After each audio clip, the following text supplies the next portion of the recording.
Okay, so I have VisualCAD CAM 2020 loaded, and VisualCAD has all of the file translation capabilities. In addition to that, you have the viewing and display. You can also create geometries like 2D curve geometries. You can do some surface modeling, solid modeling, mesh modeling, and dimensioning and analysis. So this is in no replacement for your mainstream CAD system. It can be used for making some simple edits. You can create some geometries for containing your toolpath, so it helps you in machining the CAD tools that are built in VisualCAD. So by no means it is to replace any of your mainstream CAD system. Now VisualCAM runs using a plug-in architecture in VisualCAD, so that's why it's called VisualCAD CAM. We have modules for milling, which offers 2 to 5 axis machining solution. We have different configurations: extra, standard, expert, professional, premium. So depending on your CNC needs, we would be able to recommend you the best configuration that will fit your machining needs.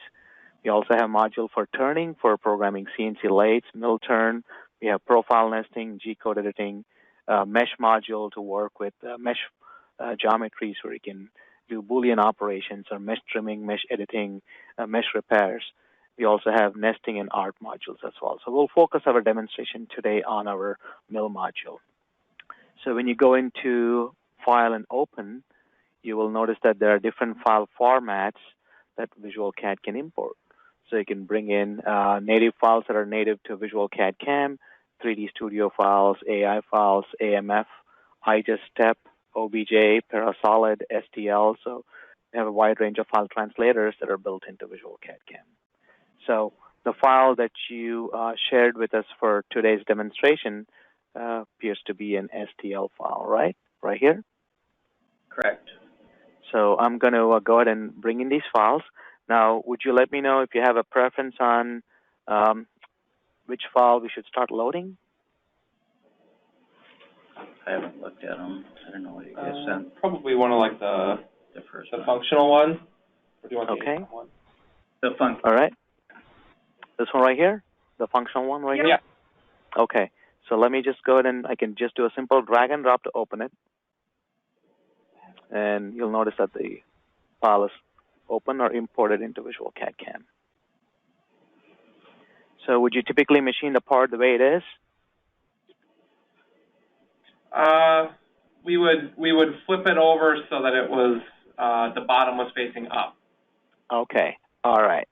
So once you bring it apart, the first few things I would check is the units. So I had the model units in VisualCAD CAM set to inch, so I brought it in. And if I go to Analyze and click on Part Information, that gives me the length, width, and the height. So based on what I'm showing here, it appears that the model was probably exported out in millimeter units. Is that correct?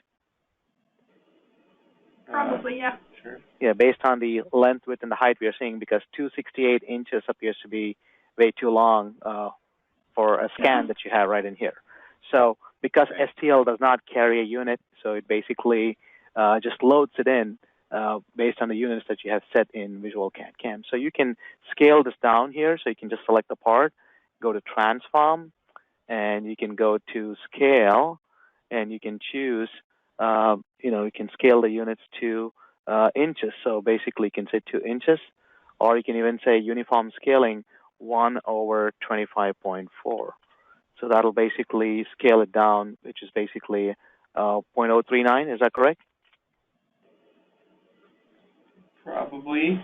Yeah. Yep. Don't know. Yeah. So I'm going to pick OK, and that basically scales the part down to the relevant units. Okay. Or the other option is I can set the units to millimeters, open it, and then switch the units back to inch, and VisualCAD CAM will do the scaling for you automatically. And I can show that to you as well, and how that can be done. Okay? So there's a couple of ways to do it. Now, once you scale it in, you can see that the part is way out in space, and we also want to flip it over. There's a couple of ways how we can flip it. The easiest way could be using what's called Orient part from the VisualCAM browser.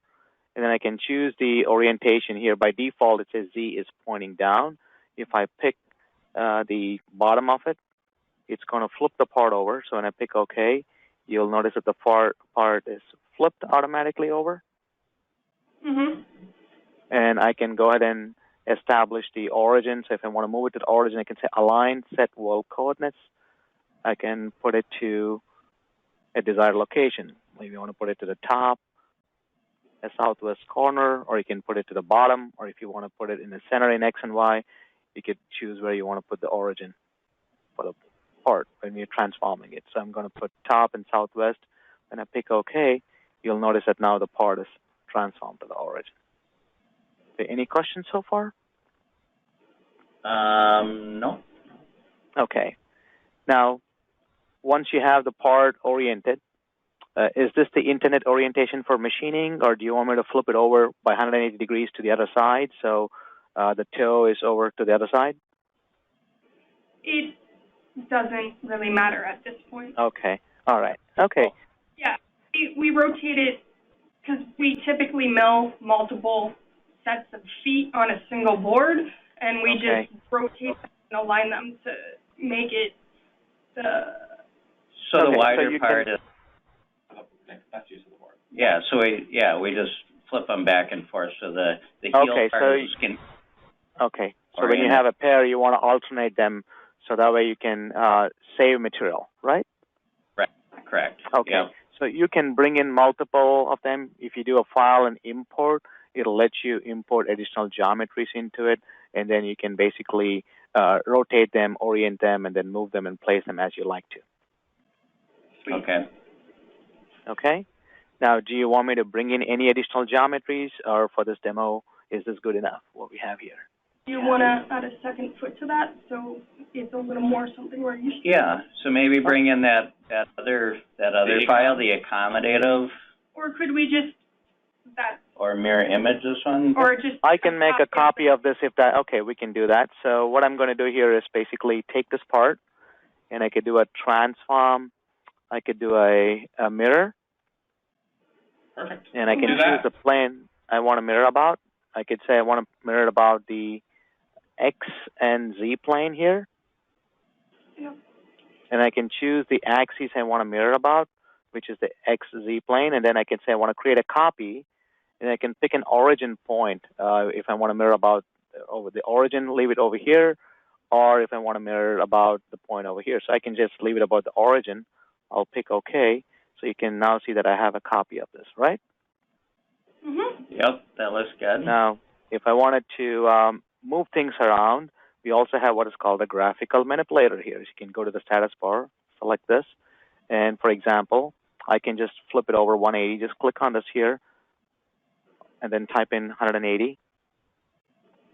So I'm able to flip it over. Okay. Yeah, that's essentially more what we do. Okay.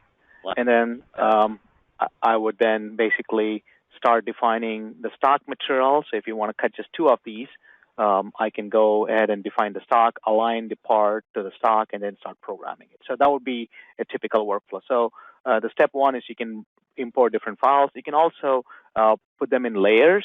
So similar to how layers work in any other CAD system. So you can basically have, like, for example, you can name these two, put them in one layer and call it, whatever, like an item number or whatever you want to label it. So that way you know who this, which pair, which belongs to a specific user or customer or whatever that is. Right. And then you can have them in layers. You can organize them and structure them. You can add new layers as well. So that's all features in the CAD. Now the next step is once we have the part, we have it imported, we already have it oriented correctly, we're now ready to go into the machining process. You can go to the Program tab in the machining browser. Our workflow is working already from left to right. So we have, in the ribbon interface, you have three groups. The first group is machine definition. So for 2 and 3 axis, it's automatically left at 3 axis. If you need to do 4 or 5 axis machining, you'll have these additional options in here. So the machine that you're working at, is this just primarily 3 axis, or does it have a rotary table to be able to turn the parts? 3 axis. 3 axis. Okay, so we will leave it as 3 axis. In the next step, we'll select the post processor. This would be the machine tool that we are going to be generating the code for. So as you can see, there's over 300 plus different posts listed in the library here, and we will be able to add and create new posts for pretty much any machine that reads standard G code. So I believe we have a post in here. So Fager 8037 is typically what's used on a Patriot machine tool or Freedom machine tool, they call it. We also have one that's edited, slightly modified for the Fager 8037, so we can select that in the list. The file extension, it could be the .nc or some machines like the PIM for the file extension, so we can add that file extension in here. Or you can say if you want to use the PIM for the Fager machine, you could pick the PIM. And that'll be your file extension. So in the next step, we want to define the orientation, so which we already did in the first step. So I'm going to skip this, and then we'll build the stock, which is the material that you're going to be using for cutting this part. So when I click on stock and box stock, the system will automatically analyze the extents of the part that you imported and what's visible in here, and compute the length, width, and height. So the length is the distance on the x-axis as we are looking at it, and the width is on the y, and then the height is basically a thickness. And you can specify the material size you would like to use to mill this part. So for example, if you just wanted to add a few, like 50 thousandths, 100 thousandths for each side, rather than having to define it as a box stock, you could define it as part box stock. And you can say the stock is offset by 50 thousandths or half an inch, whatever the distance is on each side. You can specify the offset in here, and you can see as I change the values, it displays the stock. And also in the Z, I can add material both on the top and the bottom if I like to. So if you take a look here, if I go to the front view, you can see there's not much material being left on each side. If I want to leave more stock, I can say I want to leave some stock in the Z as well. Okay? Okay. All right. I like that. I can do both positive Z or negative Z. Just want to do positive only. If you're just machining it from one side, I could just do positive Z. So this is called a part box stock, where you're basically creating a stock that's slightly larger than the extent of the part by inputting some offsets. Okay. Would there be any questions? Well, yeah, just 2 seconds. I got to ask Sarah here. There are 3 of us in the room, by the way, Sarah and Andy and myself, Rick. And my name is Rick, by the way, not Ricky. Anita had that. She added that Y somehow. I apologize. We'll make sure we'll correct that. Okay. So the hole in the heel thing. So that's just how they scan. Right. Yeah. But it would mill okay. No, the heels get kind of grubby, and that's why we have to send them to plaster so they get cleaned up. Right. And then we go off of that. But it would be able to mill off of just that, and it's going to be bumped out. What will the mill do with that? Well, do you think? With what we have right now, if that's what you see is what we get. Yeah. Okay. And that's the way That's it is. correct. With the stock that we use 1.5 inches. So if I always define that as 1.5 inches, well, could you kind of go through that process a little bit? Here's what we can do. We can go back to box stock, and you can see that if I do a copy model box, it's basically giving me the length, width, and height. This is based on the orientation of what we have in here. So if I go to the 4-view layout, you can see based on how the part, this is the maximum height, so the minimum height as you measure between 2 points, that's what it's computing as 1.679. But if you want to shrink it, we can still use a smaller stock in here. I can just say the stock is going to be 1.5 inches in height, right? And then I can change the length and the width. I could say it's going to be 12 by 10, for example. Okay. And so when it mills this stuff, it'll just kind of remove from the bottom because I need that. Right. Now we do an alignment, and we can say how do we want to have the stock aligned. So if I align the stock to the top of the part, then you can see that, if you're milling everything, this basically is going to get trimmed out. Or if you say align it to the bottom, then, this is going to be off. So in this case, since the stock thickness or stock height is less than the actual part height, I would typically align it to the top. Okay. Thank you. Yeah, because we don't want to change the. Yeah, we don't want to change the shape of the, the length or the width of the actual foot, the person's foot. All right. Only the height is going to basically change slightly. In this case, the stock is going to be slightly smaller, right? Based on the orientation of the part where it is. Yeah. Okay. All right. So I'm going to pick OK here. Can we always have it as a default then to the 1.5 inches? Depth? You could save it to a knowledge base and bring it in. So that'll be able to determine that based off it. So you can save it in the knowledge base, or you can even have, the knowledge base can save the stock information as well. Okay, so we can kind of like make a and just load our feet in there.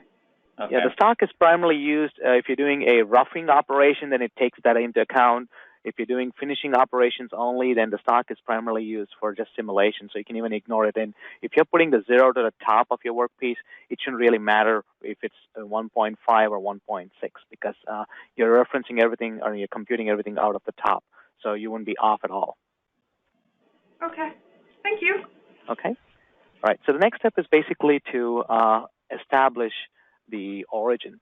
So typically when you place this workpiece or your material on your CNC table, would you put the 0 to one of the corners in the top of the workpiece, or would you want to, do you have a location that you typically work with? We have a set point on the table that we work with. Okay. So and we align stock to that point, and then we go from there. Okay. So for this example, I will choose to put it to the southwest corner here. So I'll say align, set origin, set world coordinate system origin, set to stock. I'll pick higher Z southwest. It's going to transform the part and the stock to the origin right in here. So you can see that that's where the XYZ0 is being referenced off. Okay. Okay, so you could be placing this workpiece anywhere on your CNC table, but you're going to be setting the 0 to one of these corners here. So that way all your XYZ coordinates are interpreted off this origin. So if you machine this part, you would end up with a positive X, positive Y, and then negative Z, because the 0 is being set to the top of the workpiece. Am I making sense? Mm-hmm. Yep. Yep. All right. Now, the next step is basically to create a toolpath. So we can define tools, or you can import a library of tools, which I've already done here. And if you click on the Tools tab in the Machining Objects browser, there are different tool types you can define, like ball and mills, flatten mills, corner radius, tools for engraving, chamfer, taper, thread mill, face mill. So we have a whole bunch of tool types, and also tools for drilling. So based on what I see here, most likely you would be using some ball and mills for programming this part. Is that correct? Yes. Yes. Okay. Would you have any specific tools that you'd like me to use for this demo? Not really, no. Like half an inch or quarter inch, or do you have a preference? We use quarter. I thought it's quarter. I thought it was half. Oh, no, you're right. That's half. Sorry. Probably a half inch. Okay. I'll pick a half an inch. You can specify your tool properties in here. You can also go ahead and set the tool number. So if your machine has an automatic tool changer, you just basically match the tool number for it. So on your crib, if it's tool number 1, you set it to tool number 1. And then you can pick the material for the tool. It could be high speed or carbide. And then your feeds and speeds, you can establish this feeds and speeds. You can also use a built-in feeds and speeds calculator. We have material selection that you can make here. You can create your own material to the list, and you can also add them. And then the system can give you recommendations. So, for example, if I set my spindle speed to 18,000 RPM, the system will recompute the speed rate. So this kind of gives you like a reference what to use for the feeds and speeds. And I'll pick OK. Feeds and speeds are updated. I hit save. So this is now basically updating this tool. My half an inch tool is updated. Now the next step is basically to program toolpath. So we have 2-axis operations, 3-axis operations as well. So our standard configuration offers roughing, parallel finishing, horizontal finishing, radial and spiral machining. Pro configuration offers all of the advanced 3D methods in addition to 4-axis as well. Now, do you typically do like a roughing process and then do a finishing, or do you just want to go to the finished? We're just doing the finish right now. Yeah, we just go straight. All right. Yeah. All right. So we could use a finishing process like a parallel finishing.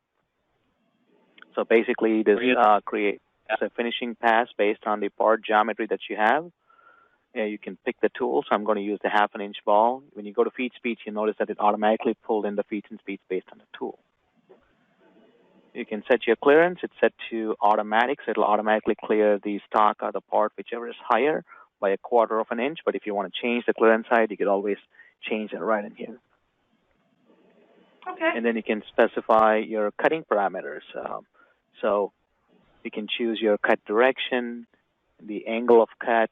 So the angle of cut refers to which way the tool path is going to cut back and forth. So the 0 would be parallel to X. If I flip it to 90 degrees, it's going to go parallel to Y-axis. You can control your step over, how fine you want to cut a step. I could say 10 or 15%. And all of this can be saved to a knowledge base, so you don't have to rekey these parameters each and every time. Okay. And you can specify a Z containment. This is, say, how far down you want it to cut, and I can specify to limit it how far down you want it to go. So you want it to keep it just to like an inch and a half or inch, or you can even pick a point. You can use a pick, and you can snap to a vertex on a model. So I can say pick, and I can just go use the vertex snap and say I want to pick, stop it right there, for example. Okay? Cool. Yep. So once I establish that, you can see it shows the Z value in here. I can also go back and change it. I could say minus 0.65. I can set my entry and exit, sorting, and then generate it. So in this process, it's going to give us a 3-axis, just a parallel finishing toolpath. It's just following the geometry right there.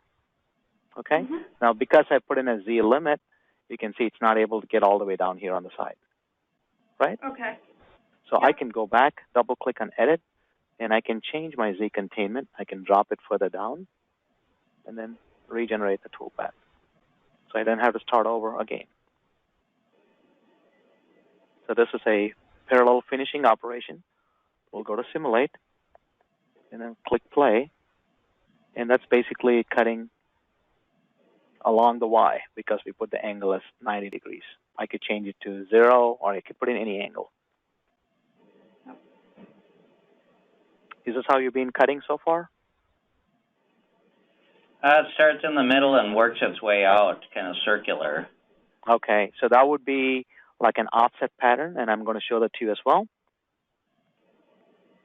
So this one is a parallel finishing operation, which basically runs back and forth. So this is one of the finishing operation types, as you see right in here. And I can pick does it really matter? I mean, we don't care necessarily as long as the job is done. You know, does it really matter? Is there one better than the other? Well, the finish could be different based on the type of operation you choose. So this is one of the commonly used methods called parallel finishing. In our advanced, which is the Pro configuration, you have the other options, which is like a 3D offset pocketing.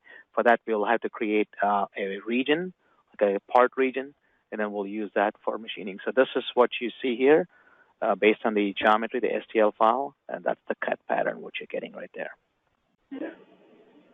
Okay, now let's take a look at a few other toolpath methods in here as well. Any questions so far? No. No, that's fine. Good. Yeah. Okay. That looks about right. Yeah. All right. Now, to create a G-code output for this, you can right-click and then pick Post. So that's going to write your output. You choose a location where you want to save it, and it automatically pulls in the name of the file, and then the post is already set. I click Post. It's going to generate the G-code and bring it in your text editor, which could be like a notepad or any editor of your choice. This is your program, which is now ready to be transferred to the machine tool. Yep. So you could copy or put it on your network, or if you are using it, transferring it using like a portable flash drive, you could do that as well. Okay. Okay, now we also have the option to display the information, which gives you the estimated machining time based on the parameters and feet and speeds that we put in here. Right. Yeah. Okay, and you can also generate what's called a shop documentation. This would be useful to get a setup information sheet, and I can choose where I want to save it. I can put it in the same directory. We have different templates in here. I can say I want to pick template, one of these templates. We have HTML template and also Excel templates, and I can choose where I want to save it. I pick Save. So this will take screen captures of the toolpaths that we programmed and display it in your HTML browser. So it gives you the information about the stock we defined, the operation, and the screen capture. You can see this is where the origin is. So if the operator needs to be made aware of where to set the 0 and what tools are being used, all of this information can be made available in addition to the G-code file that you generate. Cool. Okay, so let's explore a few other toolpaths in here. So when I hit save, this will allow me to save the file, and you can choose the folder where you want to put it in, and I'll just save it in the same directory where we have the part loaded from. So the next time you want to make any edits or modifications, you don't have to start all over again. You just open the file. You can make those changes as needed. We also have a very nice feature called Knowledge Base, which will allow you to take these operations that you created and save it to a template. So when you have, parts that require the same workflow, you don't have to go through the process of picking a tool, defining your feeds and speeds, and establishing the parameters. You just load the knowledge base and generate the toolpath on one of the files. So I can just click Save, pick a folder, and it'll save the operation to a knowledge base. Knowledge base is like a template which has information about all of the machining parameters to it. Now, the next thing we want to explore, sorry, go ahead. Just a weird question. How big are those files in that knowledge? The knowledge base file? Yeah, well, let's just say we saved this template.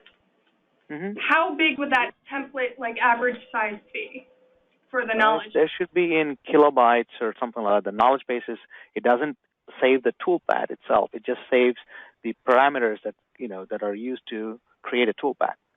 So okay. I can go into the folder and take a look to see how big they are. If I go to the data folder here, this one has one operation. This was just 93 kilobytes, as you see right here. The knowledge base just had one operation on it. That would be a way for us to keep track of our second pairs without having to do all that. We need the second one, we just do this instead. So instead of sending it to yes. But we'd have to... Well, we could keep some of it local because we do some and some. Right. And that's small enough. For a period of time or something. Exactly. So once this knowledge base thing is set, then we can just plug in different patients, different feet. Yeah. Right. Right. And because the workflow is going to be the same, the shapes are going to be slightly different. So you bring it in, and if you're just doing a oriented, you place it in, you load the knowledge base, and then generate the toolpath. So we'll take a look at maybe another example and how we can apply this knowledge base to it, right? Mm-hmm. Now, do you have another scan that we would like to? I can show you how I can bring it in, the knowledge base. Well, the other thing. So these are what we call positive casts. This, so we're creating this side of the cast, and we also, in a very soft foam, we create a negative cast. So it'd be the inside of that. And then we take that and we fill it with liquid plaster, and it's for different types of orthotics that we make. So we would need to be able to do the inverse of something like this, and we could take that other STL file, the accommodative one, and do that. So okay, I will certainly load that in and show you how to work with it. Now, before I switch files, I wanted to show you a few other toolpaths we talked about, since you mentioned that you've used a toolpath where you start from the center and work its way out, right? Mm-hmm. Yeah. Okay. So we can create like a curve outline in here. So we have tools. You can see there's drawing tools in here. One of the tools I can use here is called a silhouette. And I can pick this. So this basically creates like a curve, a silhouette around the model. You see it right there? Puts a silhouette around the part, like a sketch around the part right there. And I can also, if I need to offset this silhouette or do something like that, I can take this and do an offset in here. I can specify an offset distance for the silhouette. If I'd like to slightly offset it towards the inside, I could say 1/4 of an inch. So it basically makes an offset towards the inside, right? I can pick the curve. I can choose an offset distance or maybe like just 1/8 of an inch. So I can create an offset boundary in here. Now, we have other types of 3-axis methods in here. So one of the methods here we have is called 3-axis offset pocketing. So for this method, you just need to have a boundary selected in addition to the actual STL model that you have imported in here.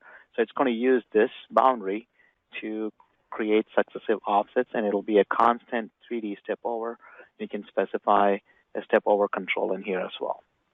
So in this process, we are selecting the curve outline as a boundary, and it'll use that for creating the toolpath. So this would be a 3D offset pocketing toolpath. So this toolpath technique or method is available to you starting in our Pro configuration.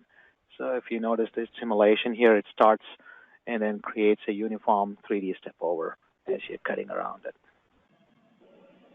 Yeah, that's about what it does. That's what we're doing right now. Okay. So you would have to basically create a boundary for each of these parts, and then you pick the boundary for your 3D offset pocketing toolpath. So it doesn't automatically, we can't just, in that knowledge base thing, have them all. Yeah, we can pick all of them. We just need to create a silhouette, and we can automate the selection of the region for it as well. We can do that. So it will be like a couple of step process, and I'm going to show you how that works. So I'm going to pick this boundary itself. We'll just pick this one right here, right? The initial one without the offset.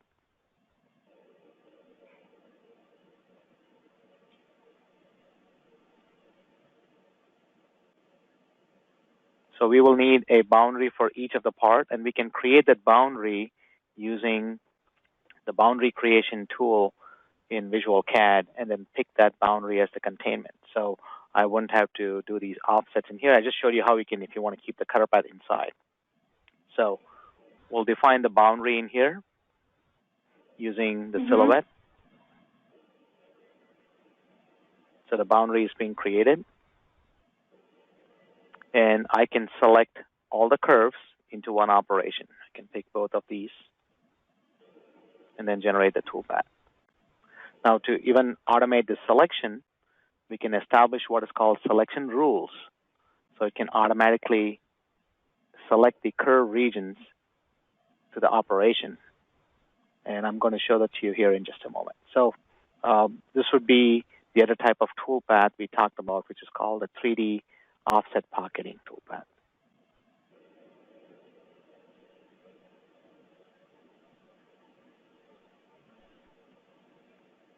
Would there be any questions on the toolpath we generated so far?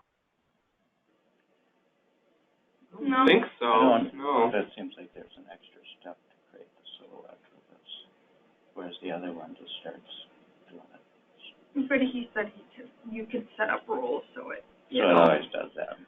But for us, this is just how fast can we do this anyway?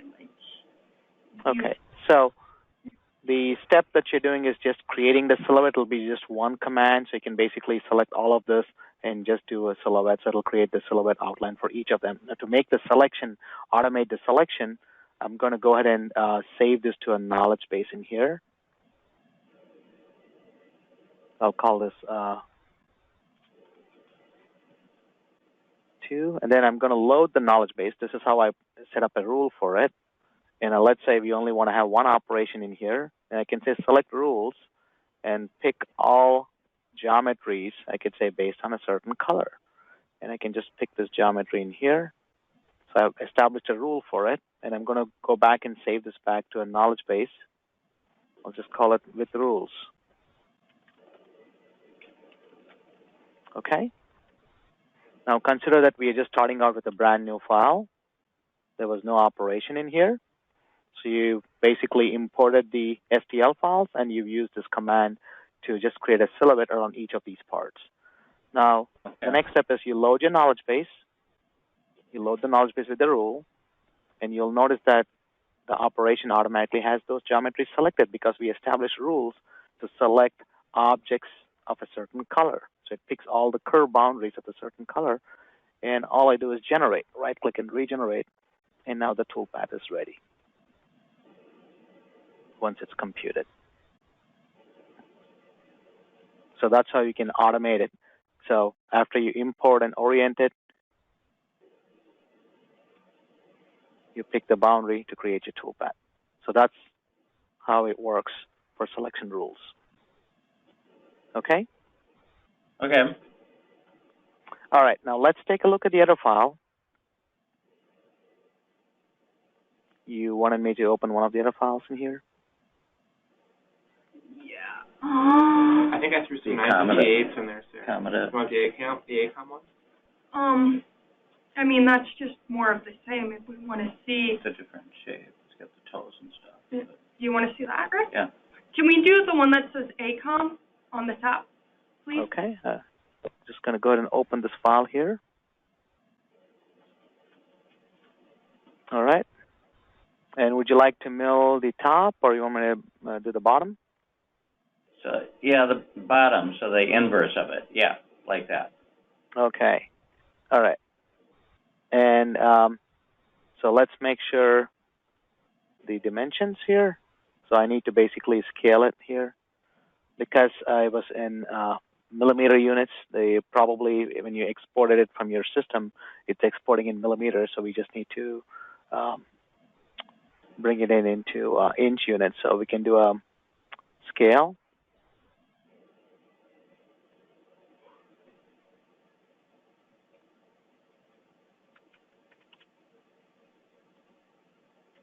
And then I'll choose where I want to place my origin.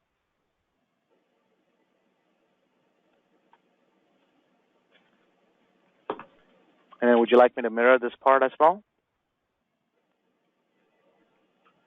Yes, please. Okay. We'll do a mirror on the X and Z plane. Make a copy. It mirrors it out. And then we want to flip one of these parts over.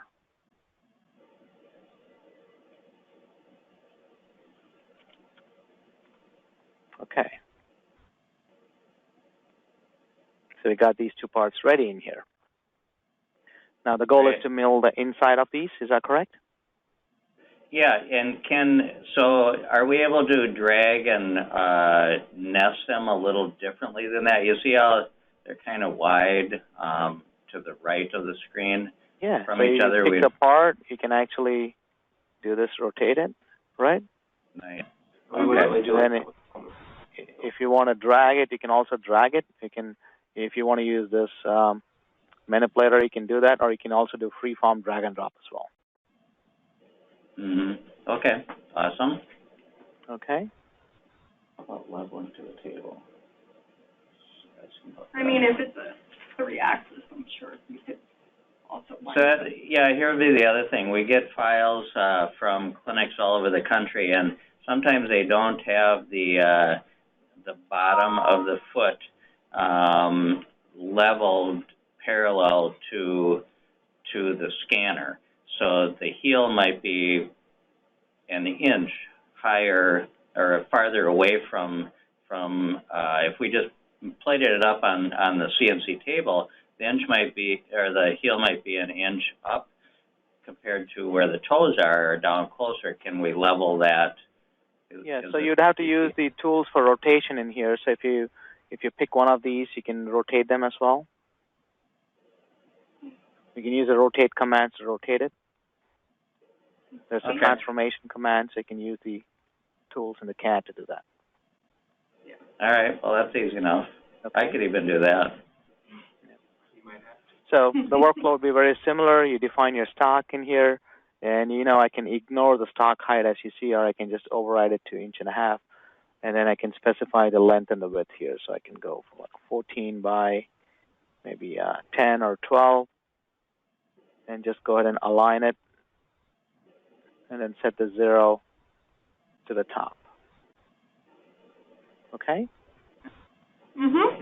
And then we basically establish, for the toolpath, I can select these two and do a silhouette command. So go to curve, silhouette, pick these two. So that'll create the outline for us.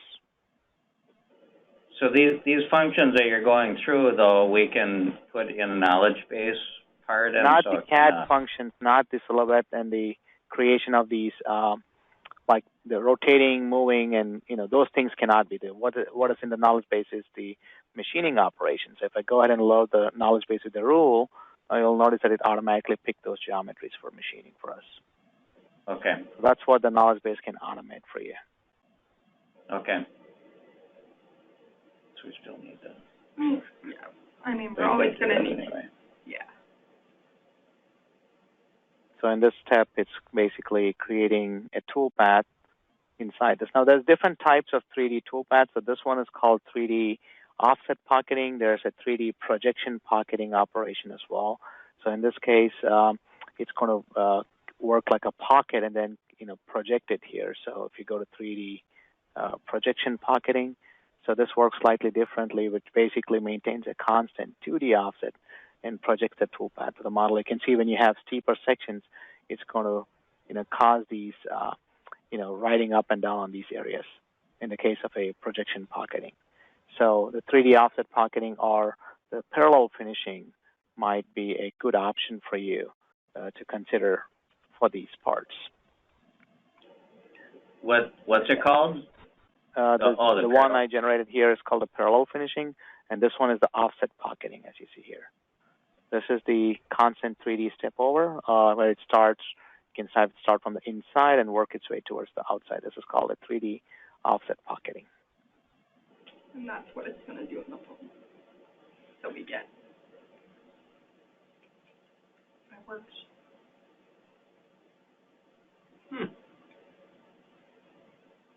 So that's milling the inside. Now, if you do need to do like a roughing operation before you do the finishing, you could do a roughing pass.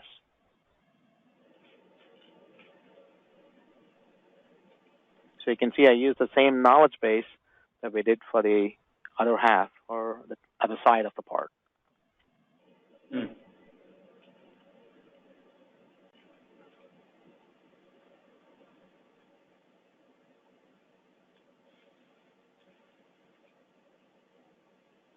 Okay. Funny how it does that top part though. It's because of the edges on the sides of the STL tile, the ridges like that. That's why. Yeah, if you wanted to. So this is the. So we need to set the. Because the other one was cutting off the bottom. This would need to cut the top off. But I mean, it really doesn't matter. But if we needed to do that, we could just lower that thing. Yeah. So it doesn't. Yeah. Because otherwise, when it's an inverse and it cuts the bottom off, because the foam box that we're or whatever the cast, then it's going to cut some of the archway and the it's just the opposite. One of the things you could possibly do is you can cap this so this forms like a cavity in here. So if you use like a surface, you can say you want to do a plane from curves. I can pick these 3 in here. So it basically puts a plane, you can see right there. And now if I generate this toolpath in here, it's going to, the toolpath is going to stay right up to this edge. So that way you get a nice clean edge in here. You're not going to see those variations on it. Okay. So those are some tools you can use here. Basically, I'm putting a plane and then using the silhouette curves as I have here as like a hole or a cavity in there. Just like somebody punched it. Yep. Perfect. So there's these tools available in the CAD which will help you or in your machining process. Now I could do the same either with this or even with this operation, the parallel finishing. So now if I run a simulation, let's wait for this to complete, the 3D offset pocketing, and I'll show you the simulation of the two. So these just aren't going to be a problem with this unless you finish it. It's not going to go wacky. Nope. And it gives us more capability than what we have now. Yeah. Any questions while this toolpath is being generated here? No, I don't have any. it's Okay. doing There's what we the need. 3D offset pocketing, and you can see that it comes out nice and clean all the way to the top because we put in like a planar surface. We capped it.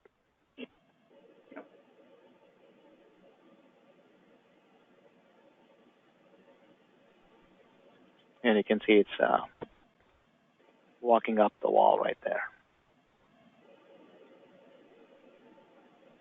So occasionally we get some kind of dirty STL files. How easy is it to clean them up with this software? Okay, well, if you need to clean up your mesh models, we have a plugin called VisualCAM Mesh, and you would need that to do it. Now, in this case, in this particular example, you're seeing that the bottom is hollow because the stock I put in thickness was less than the actual part extent. So let me go back and just fix the stock in here, and then I'll answer your question about how to fix the model. So let me go back and change the stock right there, and let me rerun the simulation.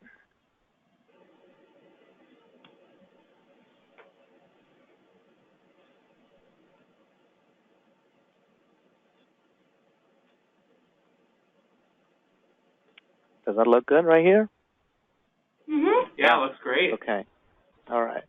And then the process of posting is the same. Right-click and post. Okay. So if you need to do some repair to the mesh geometries, let me go ahead and just hide this in here. We have another module, an add-on called Mesh. So this offers you mesh tools and mesh editing tools. You could do intersection and split. You can offset closed meshes. You can split.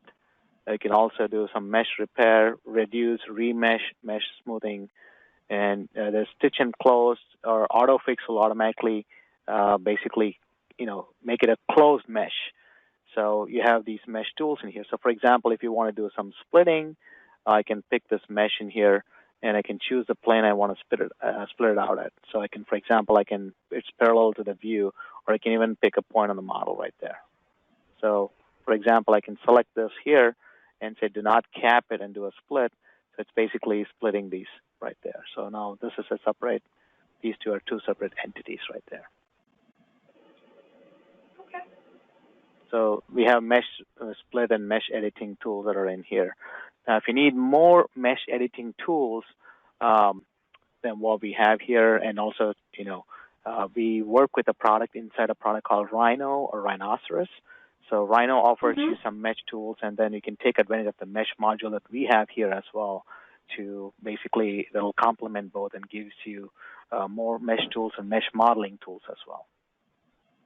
So the VisualCAM mesh, is that part of this program, or that's another thing that I need to purchase? That would be an additional, you need to add on to VisualCAM. So if you just get the VisualCAD CAM, the middle product, the mesh is not included. That's an add-on to it. Okay. How much is the do you know the pricing, or is that something I need to talk to Anita? You would have to speak with Anita for it. Okay. All right. Okay. So this is the mesh splitting tools, as you can see right here. I can split it. I can decimate the mesh. There's also tools where you can, cap the mesh. Like if you wanted to, for example, go into repair, you can do a hole fix. And if there's a hole on the mesh, you can say detect holes. It's going to detect the holes in the mesh, and you can do different types of way how you want to cap it. So, for example, if you do a preview fix, it'll basically show you how it's going to cap that if you want to fill it in. Or if you say smooth, it'll show you how it's going to fill the, hole. So if you had any holes in the mesh, you can see how it's going to fill it.